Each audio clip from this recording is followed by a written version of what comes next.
Hey everyone, it's me. I'm going to do the second part of this lecture and hopefully this one will work for you. I've got a timer set up, so hopefully we're going to make this happen today. So today we're just going to learn the 6 terms that we referred to on Tuesday, that I referred to on Tuesday, and your Google Doc sheet is just a sheet for definitions. So you're just listing definitions. So here we go. I'm going to rock through it. Again, you can always pause this video if I'm moving too quickly and if you don't have time to write. So here we go. 6 important terms about World War II and the Beatles and Liverpool. So the first term we talked about a little bit on Tuesday was blitz. Blitz translates in German to lightning. It just means lightning. And it's a war strategy that was used by the Nazis from 1940 to 1941 that involved heavily bombing of strategic locations in the UK and Northern Ireland. And if you remember, Liverpool is a port city, so the majority of war materials were coming through the Liverpool docks, and so this port city was a target throughout the war. But in 1940, the year that John Lennon was born, the Germans bombed Liverpool every other day. Literally every other day, Liverpool was bombed. This is Graham Nash talking a little bit about Blitz. He is a rock and roll icon. Crosby, Stills, Nash and Young, if anyone knows that band. This is Graham Nash. Here we go. Sorry that the words will not line up with his word hole. In Manchester and Liverpool, they were major ports in England. That's where most of the goods and services for the north of England came from. They came to Liverpool and then up the Manchester Ship Canal to Manchester, right? So the Germans wanted to bomb those places because they tried to cut off the supplies. And that's why, I had friends who had houses, and they go to school and come home and it was all gone. The devastation and trying to come out of that and trying to bring the entire culture out of that devastation was very interesting social experiment. After World War II, for 15-year-old kids, there was nothing to do. The most exciting thing you could do was go and check out a house that had been bombed and try and find stuff. There was nothing to do. If you had a ball to kick around, you were okay. I mean, if you had a bat, you could play cricket in the backyard. But there was nothing to do. Okay, we're going to come back to that and finish watching him wipe his nose. So blitz. Hopefully you got it. Again, pause if you need more time. The next term, rationing.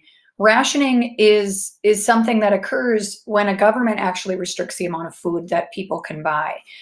For example, people in Liverpool might have been allowed to buy only 6 ounces of meat per week. Citizens were given a ration book, almost like a coupon book, where they had to bring that with them when they went shopping. And all the things that they were purchasing, they would have to give a coupon for that, showing that they had not already bought that particular item that week.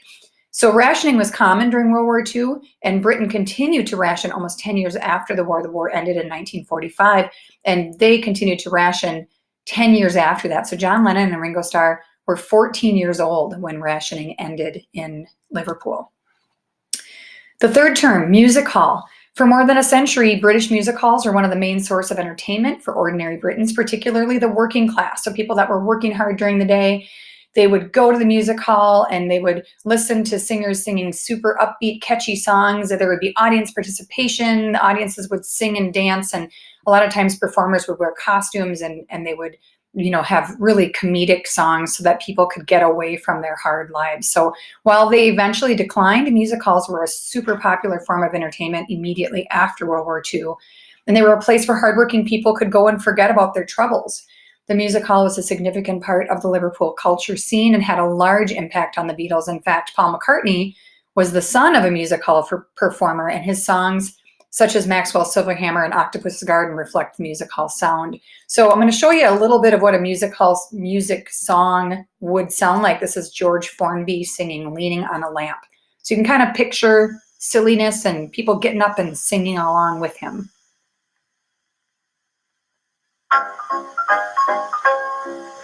I'm leaning on the lamp. I know I look just like a tramp. Or you may think I'm hanging round to steal a cow. But no, I'm not a crook. And if you think that's what I look, I'll tell you why I'm here and what my motives are. I'm leaning on the lamppost at the corner of the street in case a certain little lady comes by. Oh me, oh my. So that's kind of that idea. And this is the Beatles song Maxwell's Silver Hammer. So you can see. Maxwell Edison, majoring in medicine, calls her on the phone. Can I take you out to the pictures, Joe? But as she's getting ready to go, a knock comes on the door. Bang, bang, Maxwell's silver hammer came down on her head. So kind of a super silly upbeat song, but hey, if you actually take the time to listen to that song, it's pretty morbid, FYI, if you want to watch the whole song. Pretty morbid song. So musicals. Next term, the Marshall Plan. The Marshall Plan was actually an American program that sent aid to Europe following World War II. So basically, it helped countries to modernize and recover from all of the war and all of the bombing and all the devastation that they suffered. And a lot of Europeans, including the young men that would become the Beatles, and a lot of other British musicians looked to America as a land of hope and optimism because we helped them so much recovering from the war. Next term, Cunard Yanks. The Cunard Yanks were merchant seamen who traveled between New York City and Liverpool, bringing American supplies, fashion, and music to Liverpool. Cunard's actually a British-American shipping company that still operates today, and some claim that the Beatles got their American rock and roll records from these ships before the music was discovered by the rest of Great Britain. So the Beatles were super influenced by American music at the time, like Elvis's music and Chuck Berry and Little Richard. And the Cunard Yanks are a symbol of cultural diffusion. They spread European culture to us, and they spread our culture to Europe, especially to Liverpool at the time. So this is Jerry Marsden, who is a member of Jerry and the Pacemakers, who is another band of the British invasion. Here he is chatting about the Cunard Yanks and the ships coming in from the States, especially from America, because they love bringing them over. Because in every family in Liverpool, one of the family would be a seaman, and he'd bring records back. So we had records in England that were out in the States, but the kids hadn't heard them in America because they weren't playing the music that we liked, which was the rhythm and blues and the rock and roll. So we were playing them actually before the kids in the States heard them. And that was great benefit to us, because when we toured, we had all these great songs, and the kids would say, "Wow, where'd you get that from?" We'd say, "It's yours, it's American. It's a guy called Hoff Alexander or whatever." Wow, we didn't know that. And that was great. So we had one up on the Americans. So I'm not sure if he got that, but he was basically saying that oftentimes, because the ships would bring in music to Britain, they would often get the music before American kids even got it. So then they learned the songs, and they came over during the British invasion and played the songs, and their audience had no idea that it was actually an American song. So our final term is skiffle, and skiffle is a type of country folk music that was first played in the US. It later became popular in post-war Britain. It is played on improvised instruments such as washboards and kazoos and other homemade instruments.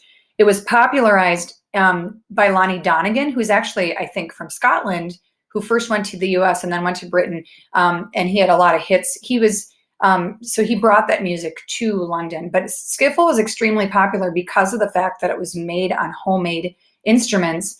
John Lennon started a skiffle band. He called it the Quarrymen, and he was soon joined by Paul McCartney, and actually the rest of the Beatles eventually joined that group and made that group the Beatles. So this is Graham Nash that we started with, talking a little bit, finishing this, talking about skiffle music.